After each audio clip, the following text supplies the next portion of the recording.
Everyone is a gardener, even brown thumb gardeners. Ta-da! Wow! Wow, we got one. Okay, another thing I learned about is that you can actually make a little cut right here. No poop in my hand so far. Okay, welcome back. It's an exciting day on the apartment homestead today. It's finally time to plant our plants, our vegetables. Woo! We're putting the seeds into the ground. No starting seeds beforehand. We're doing it direct sow outside in the grow bags. And you know, a lot of people don't think that it's possible to grow veggies if you're living in an apartment like us, or you know, they think it's too hard. But over the next few months, our goal is to really prove you wrong in that case and show you that it is possible, and we're gonna try our hardest to get it done. So we're gonna take you outside in a bit to show you how we plant our seeds in our grow bags. But before that, we're gonna do a little unboxing of the new seeds that have come in the mail. Super exciting. Lindy hasn't even seen these yet. Very cute little box. Yep. Botanical interest. Big fan of their stuff and their seeds. Lots of heirloom varieties in there. I think so. Woo! Woo! And yeah, so we'll go from there. Before we do that, I'm just going to talk quickly about two important factors that you need to consider before direct sowing outside, and we'll get into that in just a second here. So the two factors I just mentioned that I want to talk about are your last frost date and your first frost date, or your first frost date and your last frost date. You get the point. I don't know what to say to that. Those two factors are really important when you're gardening for veggies, because you know, the frost date, when the frost comes, it can ruin your seedlings real quick. Also, if you start your garden too late and get too close to your last frost date or your first frost date, then like later in the year, then you know, your plants might die before you can really harvest anything. And for us in Montana, our first frost date is October 1st, and our last frost date is May 26th. Usually, there can be fluctuations. You know, this year we've had snow pretty dang late, like way into the end of May. And it's been baby blue, clear skies for a while now. And by a while, we mean like a week. Yeah, like 5 days. And but now it's 85 degrees out, so yeah, that's pretty nice. And that's what you want. So when you go to plant your seeds, direct sow them, especially the varieties we're gonna plant, you're gonna want a solid week of like warm weather and nothing dipping into the cold temps at night, and then also moist soil, but we'll get to that. So those are the two factors I definitely wanted to mention. Check out what your first and last frost dates are in your gardening zone, and also be aware that there could be some microclimate variations. Like with us here in Montana, because the varying elevation, you're gonna get, you know, little microclimates where things could start earlier or later. So kind of just depends on where you are, and it's going to take some experimentation and you like taking notes year after year to kind of get an idea for what it's going to be like. So I think that covers what I wanted to start with, because that's just the first thing you really need to worry about. Yep. So let's just get to our unboxing here. What is going to be in this box? We'll find out. I actually ordered these a while ago and I forgot myself, and I also forgot a knife. You think we could do it with a paper clip here? Let's see if this one paper clip will allow us to open this box. Our only paper clip we own. I feel like, you know, in Skyrim when you're like picking locks. Oh, it's working. I've never been a good lock picker on Skyrim, actually. Yeah, no, you haven't. I haven't either. I'm really But bad I watched at you do it and it wasn't very good. Anyways, let's see what we got. So I Thank like you. this box. It's like, let us inspire and educate the gardener in you. Yeah. Everyone is a gardener, even brown thumb gardeners. Ta-da! Wow. Oh, we got one. I'll show them more in a It second. would be so funny if there was only one. 1, 2, 3 packets in here, and then we got some other ones that I bought from a different place that we're going to talk about in a second here. Now I'm going to bring the camera over so you can actually see what we got here. 1 sec. So here we are, and I'm going to go over these and kind of talk about why I chose these specific plants. And later, remind me, Lindy, I also want to talk about some of the challenges that we face with this whole apartment gardening here. Okay, so first of all, we have a squash variety that I'm very excited about, and that is the Winter Acorn Table King. This is an award-winning variety. It's an organic seed, heirloom seed, and this one I chose because we have a very short growing season here. You can see it a bit better. Oops, right there. And as you can tell, it's got 80 days to maturity. Maturity. Are you German or I something? might be German, just a tiny bit. Now, that is nice because we have a very short growing season here. And, you know, now it's June, July, August. That's 90 days about. So hopefully we can harvest these, you know, at some point at the end of August or early September. And that's still about a month away from our usual first frost date. So with all these, I tried to select short growing seasons. Then we got another Table King variety here, because I guess I bought two. I forgot about that. And sticking with the winter squash, we have a Fisher's Mountaineering Winter Squash. So this is a variety that's very near and dear to my heart because I planted it last year already and it tastes really good. But what's really exciting about it is that it is bred in our local town here. So last year I was looking for squash varieties that would work well in our area, and I actually found out that we had a local grow operation, or what do you call it, seed company. Grow up. Yeah, it's a grow up. Not Wow. that kind of grow up. That sounds pretty great. Yeah. Well, it is a local seed company that has closed down like a long time ago. I think like even 30 years ago. And they bred this Fisher's Mountaineering Winter Squash. The company was called Fisher's Seeds, I believe. And it is made for our town, our microclimate. So I figured that would be the perfect one to grow in it. Worked pretty well last year. So we're going to try it again. And this is actually from Triple Divide Seeds, who picked up that seed from home growers who are still growing that seed and are now basically growing it again and selling it. So that's super nice. Next we have, let's continue. What else we got for winter squash? I forgot the other package over there, I think, but we'll get there in a sec. We'll get to the last winter squash in just a sec here. First, I want to talk about some summer squash, which we have the round zucchini. Here you go. Here you go. You can see that. Super excited about this one as well. The round zucchini is exactly what it sounds like, a round zucchini. And it's a bushy variety, and I'll go into that in a sec here. But it has 45 days till maturity. And again, this is one that we can grow in our pretty short grow season. Let me talk about bushy versus vining varieties real quick for squash. When it comes to squash, there are bushy varieties and then the ones that actually vine.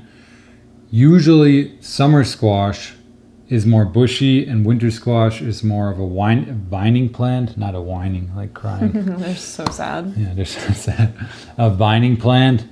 And there's also some differences between winter and summer squash that I guess I'll address here real quick. Most people think that summer squash is just like for growing in the summer and winter squash is like growing in the winter, but that's not the case. All that really means is that the summer squash usually have a shorter grow season because you harvest them more in the summer and you don't let the fruits get super large. You want to harvest them when they're still a bit immature. You know, when their rind is soft, when their seeds are very small. So examples here would be zucchini, yellow squash. Those are usually your classic summer squash varieties. And then the winter squashes, you also start now after your last frost date, but they'll be harvested way later, more toward fall, more closer to winter. And those you'll actually let mature, and most of them have a very hard rind that you can't eat. Big seeds, like pumpkin type seeds. Although there are some that you can actually eat, some winter squash, like with the rind on. And I just got my last variety here that I was talking about, and that is Delicata Honeyboat. And that is actually one, I hope it's focusing here. That is actually one that you can indeed eat the rind and just bake whole. It's delicious. Super delicious. Hokkaido red curry is another one. Now, I'm not sure if I'm actually going to plant this because I was just thinking, and we only have 10 grow bags for the squash, so I might want to really focus on the acorn squash, the Fisher winter squash, the round zucchini, and then our last one is a early prolific straight neck summer squash. This right here is not the nicest packaging, so I don't know. I guess I'll hold it up so you can see it, but it doesn't have a beautiful artwork like this round zucchini from Botanical Interests here. We're picture people. Yeah, we are picture people. So, one more time. Round zucchini summer squash, early prolific straight neck, Fisher's Mountaineering winter squash, and then the Table King winter acorn squash variety. As you can tell, I like winter squash and summer squash. He's a big squash guy. I am. First of all, they're freaking delicious. But the other reason being that they store really nice into the winter. You can keep them for a really long time if you follow some steps. And they produce a lot of like big fruits. And that's what I like. I like to harvest big fruits only. Yeah, big Last fruits. year we tried a bunch of veggies in our Growbag garden at our old place, and it just got a bit overwhelming. So with foraging and other outdoor activities like fishing and whatnot, hunting, and having jobs, and all that, I decided to really slim down my growing goals. Yeah. The growing ambitions. Growing ambitions, thank you. Part of that much was more sophisticated. Part of that was me. I got a little bit of everything under the sun, including a cantaloupe. Last year, yeah. Which it worked, but the dog ate it before it was. That'll actually lead us into harvestable. some of the challenges in a sec here that we're worried about. Yeah.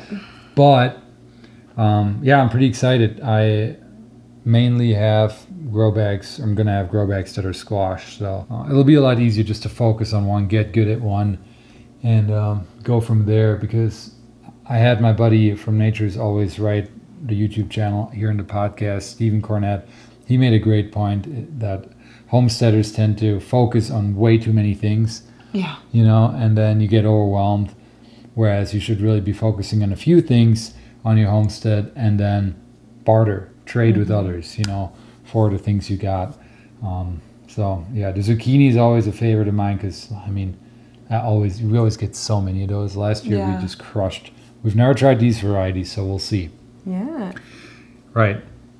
Good. So now let's talk about a few challenges here. Why don't we?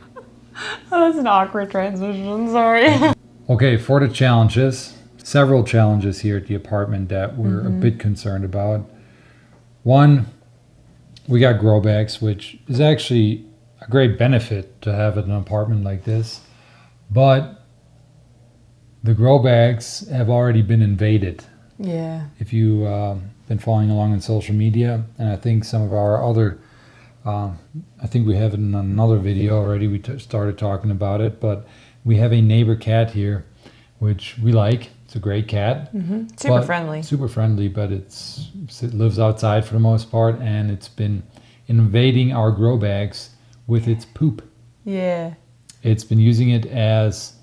Very expensive kitty litter. Yeah, very expensive kitty litter, that's right. Meow meow. And we asked people on our social media channels what they recommend.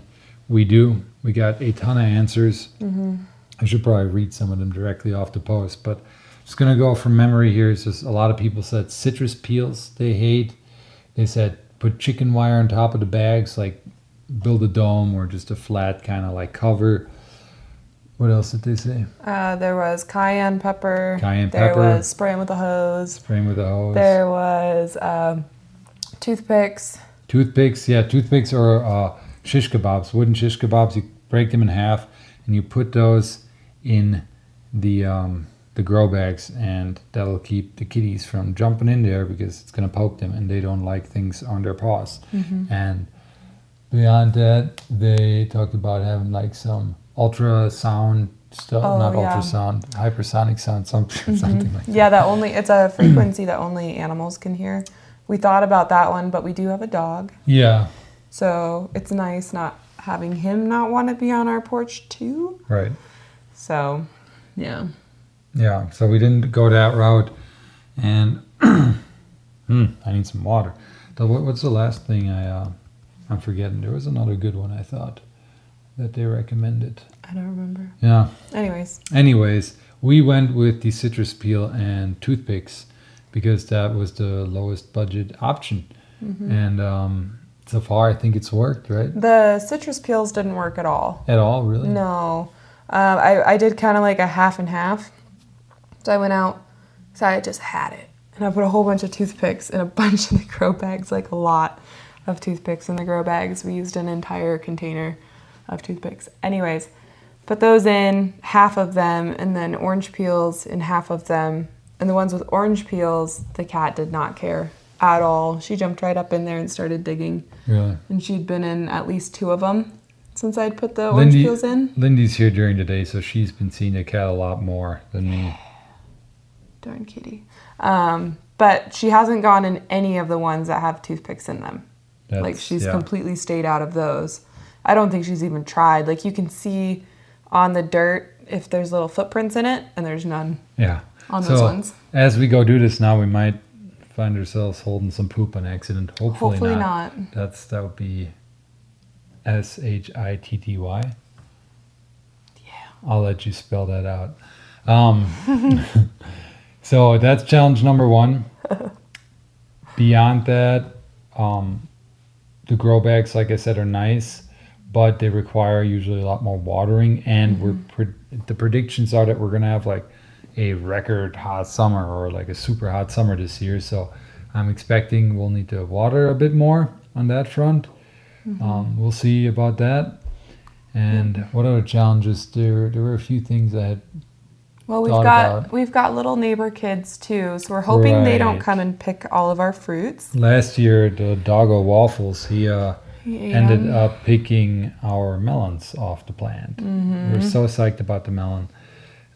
We had, one thing I wanted to talk about. If you watched our other video, we showed you how we replenished our old grow bag soil.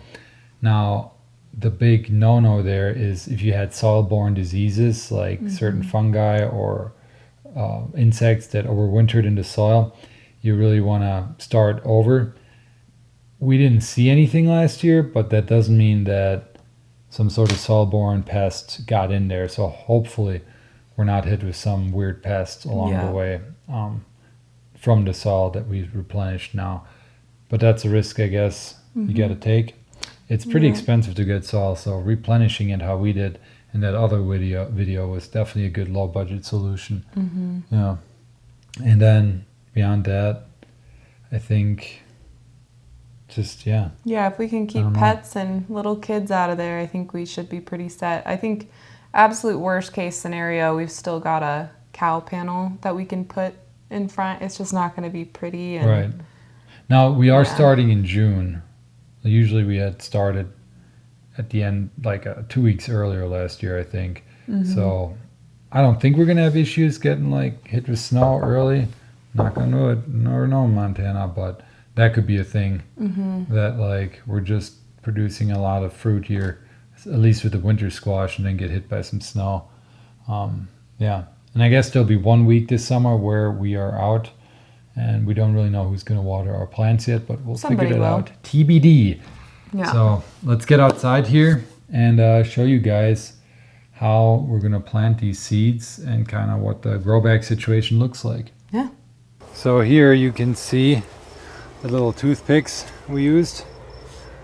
It's like some trap almost, but that's been keeping the kitty out. And yeah, we're going to keep those in there, of course. So for growing squash, you want to have at least a 15-gallon grow bag, but 20 would be preferred. And then you want to make sure that you pre-moisten your soil, because seeds really like to have a moist, warm environment in order to properly germinate. Yeah, especially these squash varieties, because they are summer varieties, like summer plants. They really like warm weather and that moist soil to get started. So that's what we're going to do now. Lindy is going to water our grow bags real quick. Get the cannon.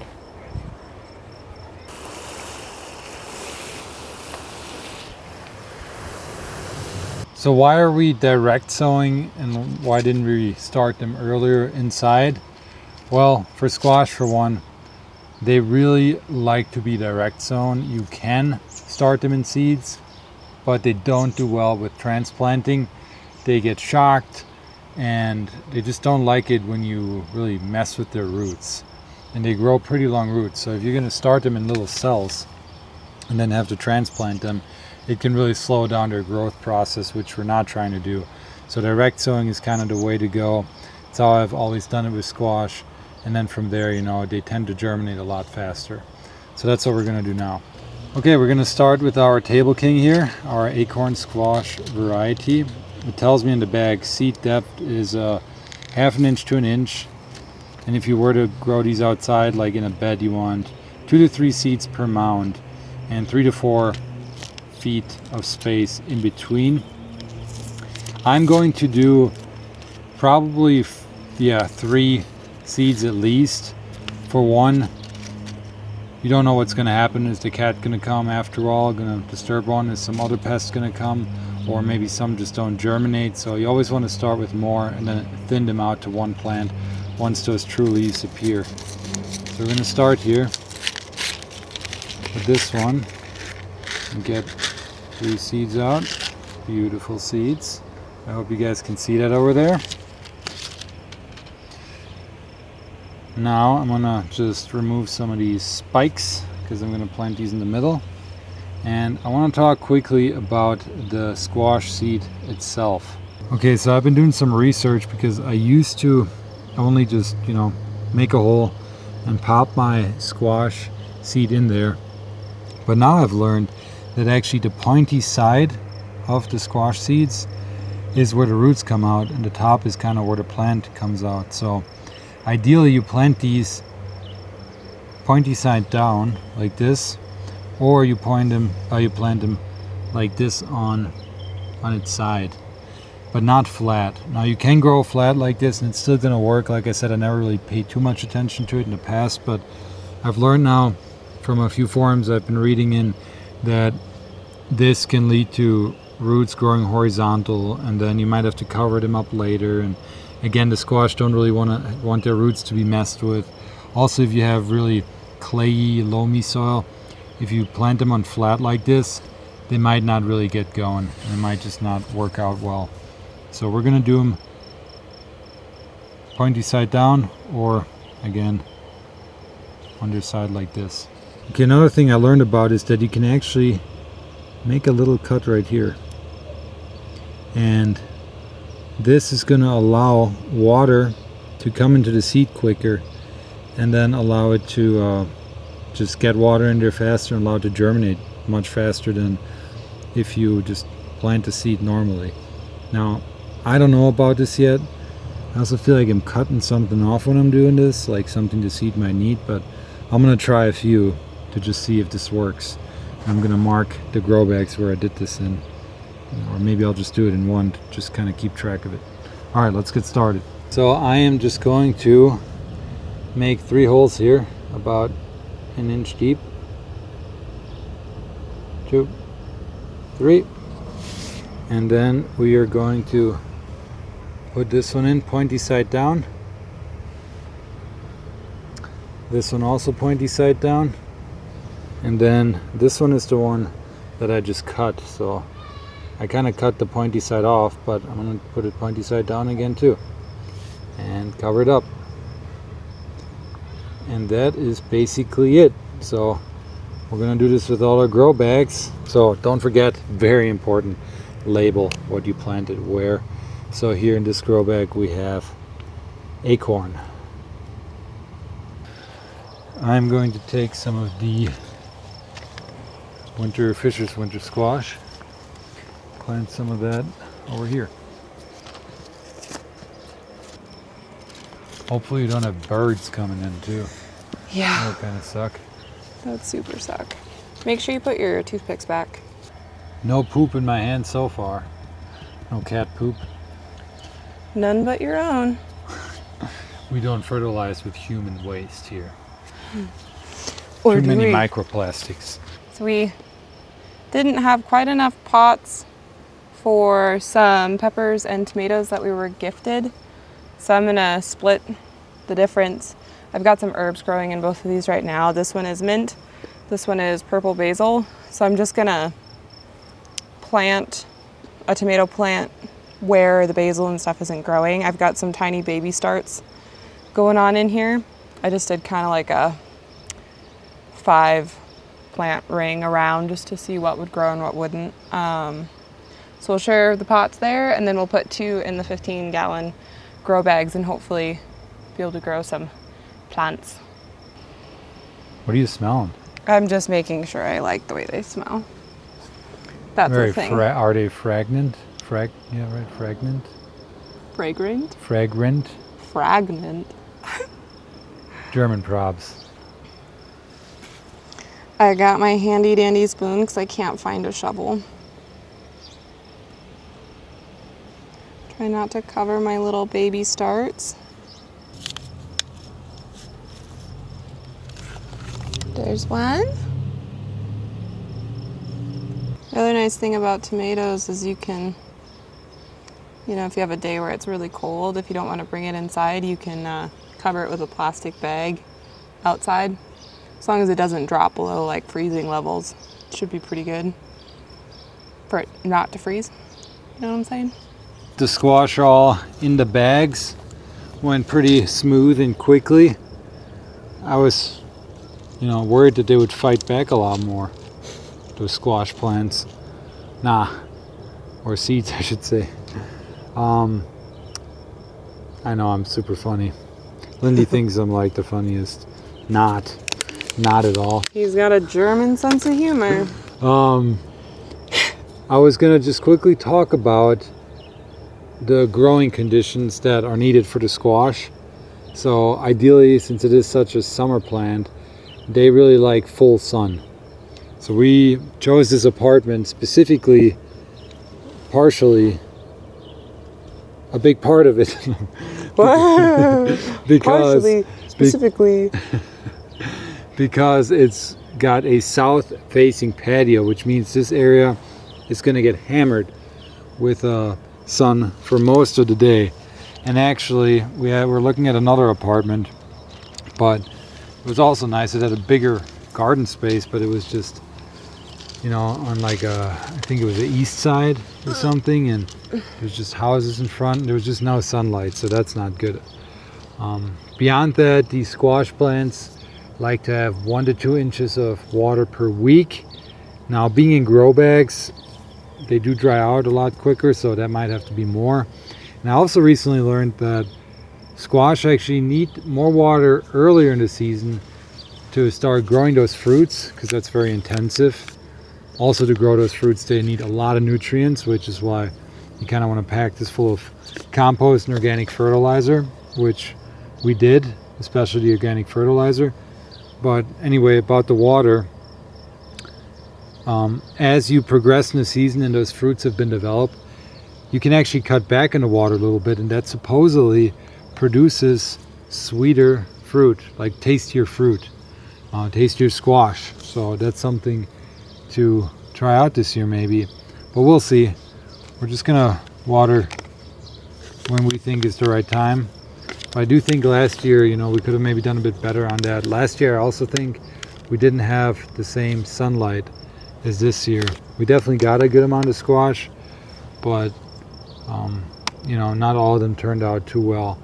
We also had some pollination issues, so I'm hoping that this year I'm either gonna just hand pollinate them, or we're probably gonna see if we can just maybe get a few more little pots with some pollinator plants going. And the cool thing is, if you have those in pots or grow bags, you can just kind of like move them around based on where you need more pollination in your garden. So that should be pretty sweet. Yeah. How are the tomato plants looking and peppers? Good. Good? You got them all I in? think so. I'm thinking maybe I should have buried them deeper. Well, remember what we learned, you kind of want them to be at the same level as in the pots. Well, there was a guy online that said that you can prune like the bottom leaves and then bury it up till there, and it gets more root structure. Even for tomatoes specifically? Yeah, I'm gonna try one. Yeah, just try it. That's the fun part. It's all about experimentation in the garden and figuring things out, you know. There's no, I mean, there are rules, but at the end of the day, it's so dependent on where you're growing, how you're growing, what you're growing, and it's going to take some experimentation. And we got cheatgrass here. Yeah. We don't want that seed in our grow bags for next year. So yeah, really excited about this. Hopefully we don't run into too many issues, but you guys are gonna watch along as we do this. We're gonna keep you guys updated pretty regularly here, I hope. That's the plan. And if certain pests and issues, you know, come up, I'm gonna try to figure out how to solve them and kind of show you guys how I'm doing it or how we're doing it. So hopefully you guys can learn from those as well. Yeah. Lindy, is there anything else that you think we didn't cover here now? Don't forget to have fun. Yeah, don't forget to have fun. It's just a garden. It is just a garden. And that's why we also downsized, you know. Don't need this to be stressful. I mean, ideally you can grow all your food yourself, but again, we are in an apartment. We're just going to show that it is doable. You can start building homesteading skills even if you don't have a giant homestead yet. Yeah. Grass So- is always greener on the other side of the fence, and sometimes your side of the fence is just gonna have to do for now. Right, and we're also going to do foraging, living off the land that way, and other wild food procurement activities as the year goes on. So stay tuned for that. Yeah. Bye-bye. Bye.